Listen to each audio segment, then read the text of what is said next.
Cómo no, muchas gracias. Bueno, yo considero que el imperativo de la hora tiene una dimensión que ya supera la geopolítica en términos materiales y la pone en otro nivel de discusión, porque el desarrollo teórico y en un tiempo de nuevos desafíos, que el propio Vladimir Putin definió cuando asumió públicamente la desventaja en las asimetrías comunicacionales que tiene el enemigo de Occidente, definido así, con respecto a las capacidades comunicacionales de aquellos que buscamos independencias nacionales. La era online, la inteligencia artificial y la potencia de las grandes redes de comunicación de Internet han transformado en un fenómeno global la discusión intangible de la razón y las verdades, con lo cual ya no alcanzan las fortalezas militares que pueden defender fronteras y pueden defender estilos de vida, desarrollos que tienen que ver con la capacidad de los pueblos de organizarse para poder vivir su nacionalismo. Y tiene que quedar claro que no es lo mismo aquellos que somos patriotas nacidos en nuestras patrias que los nacionalismos que son de todos, aún aquellos que son parte de nuestras patrias y no nacieron en ellas, con lo cual somos nacionalistas, transversalmente nacionalistas. Y por supuesto, en mi caso, patriota. Pero la defensa material de las capacidades no da una victoria cultural, que es la que finalmente está en discusión. El derecho a ser, a existir. Si primero no definimos el ser, no podemos definir los objetivos de la batalla del buen combate y tampoco se entenderá por qué la libramos. Parecería que estamos imbuidos del egoísmo de un protagonismo que tiene que ver con la idea de que a nosotros nos va mal y a ellos les va bien, y que en realidad estamos discutiendo por parcialidades de bienestar. Y esa es una batalla cultural de cómo la especie humana en su conjunto debe vivir su estado de felicidad individual. Y en este tiempo en particular, esa batalla la estamos perdiendo, más allá de que tengamos fortalezas en otros aspectos. El desprejuicio y habernos desentendido de la evolución de la comunicación y haber permitido desde hace mucho tiempo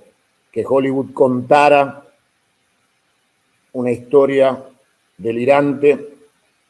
que transformara derrotas en victorias o mostrara a múltiples generaciones un triunfo en la Segunda Guerra Mundial que le pertenece a la Gran Guerra Rusa y terminara siendo algo así como una novela reescrita por aquellos que hacen los guiones de Hollywood para empoderar al Occidente y a la Alianza Occidental como la que conquistó Berlín, tiene que ver con una continuidad concatenada de hechos que dan como resultado que aún con resultados positivos en el terreno de batalla en términos militares de la Federación Rusa hoy, en lo que es la operación especial en Ucrania, transformada en conflicto ya de escala de guerra, se pierda comunicacionalmente en Occidente y que el propio Putin, para mí el único estadista global que va quedando, en este presente, esperemos que surjan muchos para el futuro, asimila que tiene ventajas competitivas y comparativas en materia de armamento y stock nuclear, pero que tiene una derrota en el sistema comunicacional. Esa es nuestra gran debilidad. Y fundamentalmente la velocidad de los cambios que se producen en materia comunicacional nos pone en serias desventajas si no somos capaces de organizar una red con apoyo de los estados nacionales que integran la resistencia a este modelo del pretendido nuevo orden mundial. Recién hacían alusión a un payaso satánico del nuevo orden mundial que pedía pena de muerte para nuestros compañeros venezolanos. Y está claro que ese desarrollo que intentó a través de la idea pandémica de una guerra bacteriológica llamada COVID, precipitar un nuevo orden mundial supranacional y la idea de corporativizar la vida humana. Bueno, todo eso fracasó cuando el doctor Putin en medicina cruzó la frontera de Ucrania y mágicamente el COVID desapareció y se desvaneció con la misma velocidad que lo crearon mediáticamente, con lo cual yo propongo el Premio Nobel de Medicina para Putin, que curó el COVID. En esencia, la batalla es comunicacional, porque la otra siempre se ganó. Los argentinos tenemos hoy una nueva invasión inglesa en desarrollo, con ocupación no solo de nuestras Islas Malvinas, sino también continental en la Casa de Gobierno. Tenemos un gobierno colonial y anglófilo, pero no es ni la primera ni la última oportunidad en que nos desharemos de este subyugo colonial anglófilo en la Argentina, hasta que podamos darle un final absoluto a esta contienda. Pero eso no va a ser hasta que logremos una victoria global sobre estos intereses perversos que tienen características profundamente sectarias de grupos que desprecian la vida humana y la felicidad individual y colectiva de los pueblos. Por eso yo creo que desde lo material, la geopolítica hoy muestra un nuevo mundo bipolar y un conjunto de naciones agrupadas en los BRICS que vuelven a plantear el desafío en términos comerciales, económicos y militares, pero que si no se prepara para una victoria cultural y comunicacional, finalmente estarán entregando el Occidente, casi en un pacto no escrito, a la locura anglófila de un mundo de servidumbre, colonialismo y monarquías, defendiendo los intereses de sus naciones desde el punto de vista de su patriotismo, pero nos estarán entregando a los que quedamos de este lado, de esa división del mundo, a un sometimiento sin confrontación. El avance de despliegues militares sobre los océanos y las amenazas cruzadas hoy de una guerra nuclear, las definiciones del ministro de Defensa de la Federación Rusa en las últimas horas diciendo, bueno, nosotros podemos conjugar el despliegue misilístico de Estados Unidos en Alemania, pero eso claramente implica que corren riesgo las capitales de Europa y los lugares donde sean puestos los nodos. Bueno, claramente lo que están diciendo es nos vamos a defender de la política ofensiva de la OTAN y de los Estados Unidos, pero eso es una política defensiva de sus intereses y no es una política ofensiva que nos permita a los países que estamos de este lado pensar que tenemos un conjunto estratégico que nos puede ayudar a nuestras independencias. Y eso es, desde lo comunicacional, un error, porque ninguno de nosotros estará seguro, salvo en el Holocausto, que es para todos, en la construcción de una solución, de un triunfo de la batalla cultural. Insisto, en el ser, que es lo que nos vincula a todos los que tenemos como enemigo al satánico occidente anglosajón, que queremos vivir en paz y conquistar la felicidad individual y colectiva de nuestros pueblos en un mundo multipolar, donde la multilateralidad sea la consumación de la convivencia pacífica de los pueblos. Y claramente esto es en sí mismo el objetivo a destruir por parte de aquellos que necesitan saquear y condenar a la muerte a tantos otros seres humanos para poder mantener privilegios que han puesto al mundo una vez más al borde de su posible extinción desde el punto de vista del dominio de la raza humana. Sin dejar de considerar que entramos en un tiempo, como les decía, desconocido, en donde hoy el desarrollo de la tecnología planteado por estos grupos supranacionales hablan de conquistas de planetas o hablan del fin de la especie humana como especie en sí misma para lo que ellos predican ya como posthumanismo, o sea, la creación de un nuevo ser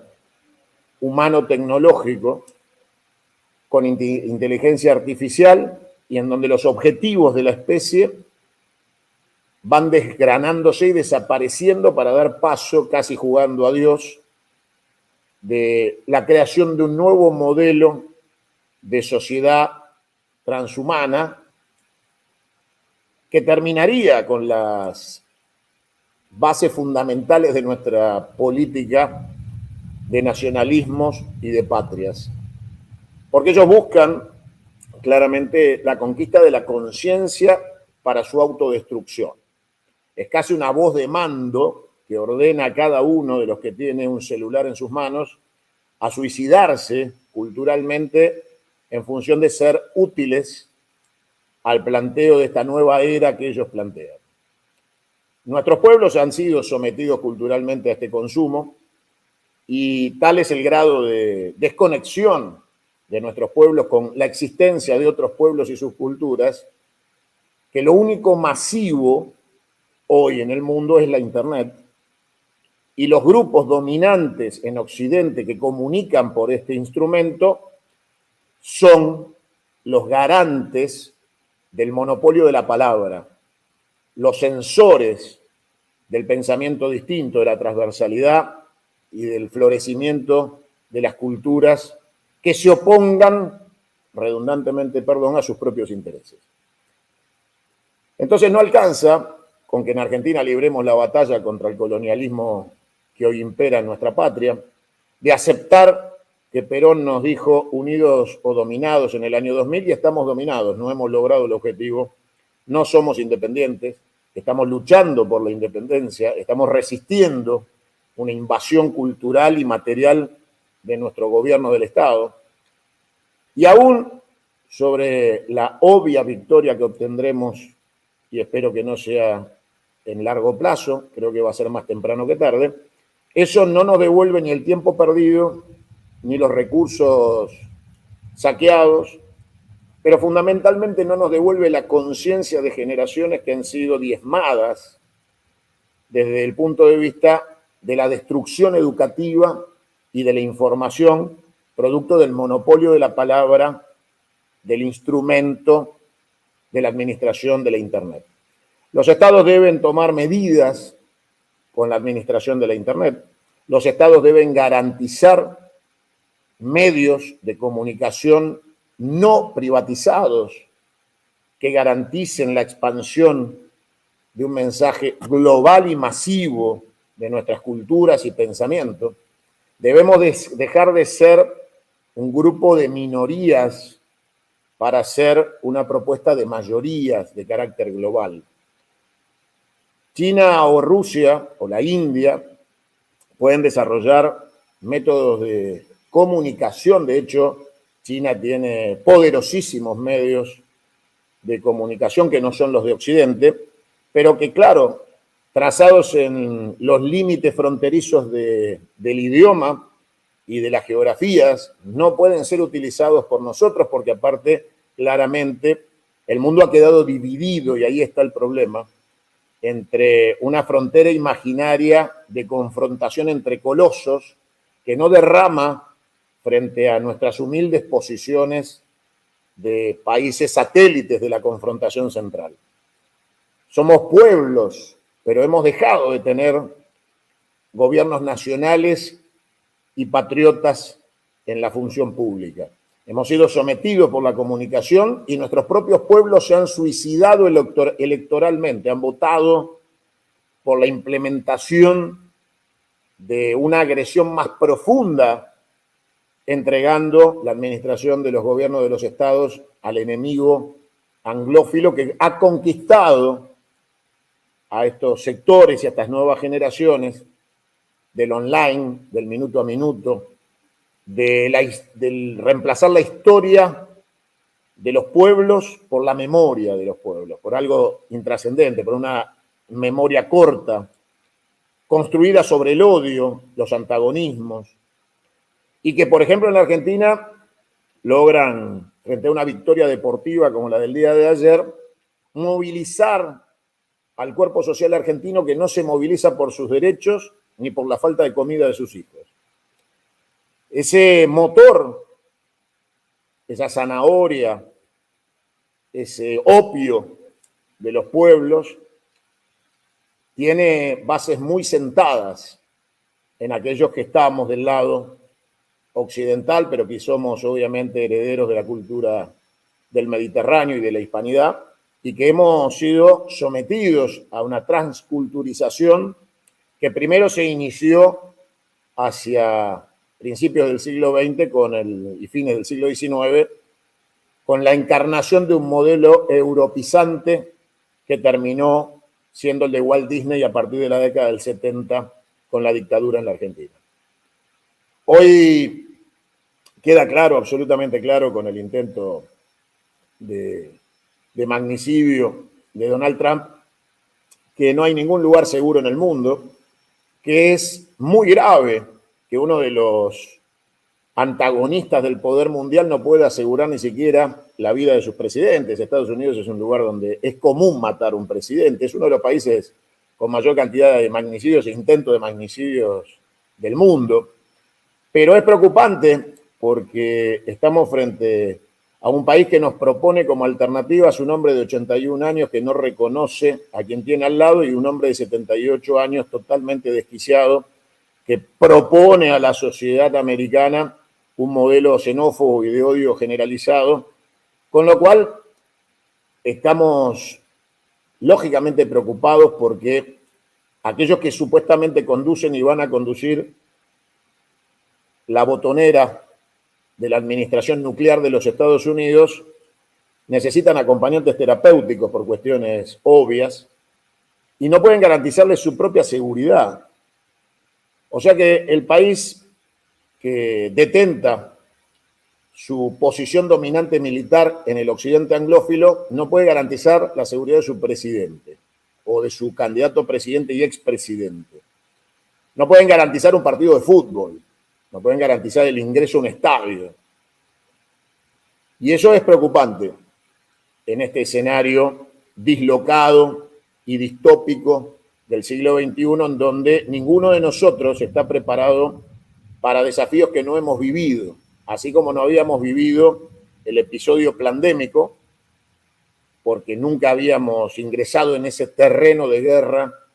global. Bueno, ya lo atravesamos, sabemos que es nada más que el primer tiempo de algo que van a continuar y debemos prepararnos para el segundo tiempo, porque eso no ha acabado ni muchísimo menos.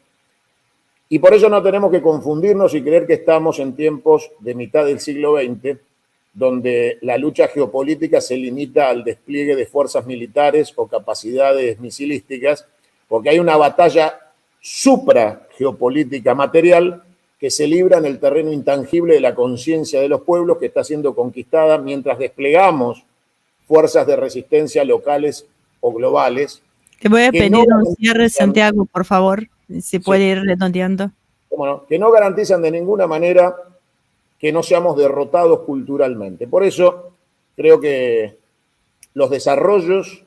de las tecnologías que independicen a nuestros esfuerzos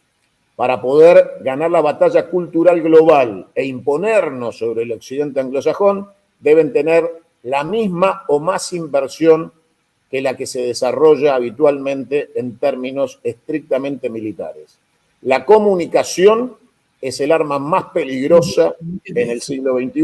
contra un enemigo que quiere ser posthumanista.